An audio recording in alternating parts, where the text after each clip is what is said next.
এর পরিচয় দিয়েছেন। এক হচ্ছে সূরা বাকারার 255 নম্বর আয়াতে, মানে আয়াতুল কুরসি, এর মধ্যে 9টা বাক্য আছে, 9টা বাক্য মিলে একটা আয়াত। এই আয়াতে আল্লাহ তাআলা খুব চমৎকার ভঙ্গিমায়, চমৎকার ভাষা শৈলী ব্যবহার করে, খুব উচ্চাঙ্গের আরবি সাহিত্য দিয়ে একটি আয়াত নাজিল করেছেন। এই আয়াতটার নাম হচ্ছে আয়াতুল কুরসি।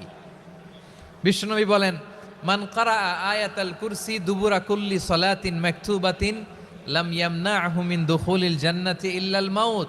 প্রত্যেক ফরজ নামাজের পরে যে আয়াতুল কুরসি পড়বে তার জান্নাতে যাওয়ার ক্ষেত্রে আর কোনো বাধা থাকে না, একটা জিনিস ছাড়া, সেটা হচ্ছে মৃত্যু, মরণ। লোকটা মরে না তাই জান্নাতে যায় না, মরলেই জান্নাতি।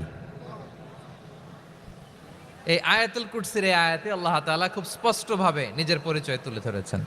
আবার সূরাতুল ইখলাসের ভেতরে আল্লাহ তাআলা খুব চমৎকার ভঙ্গিমায় তিনি নিজের পরিচয় তুলে ধরেছেন।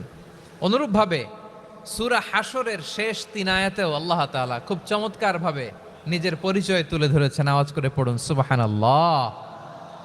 আমরা সূরা হাশরের শেষ 3 আয়াতের তাফসীর আজকে আমরা শুনবো।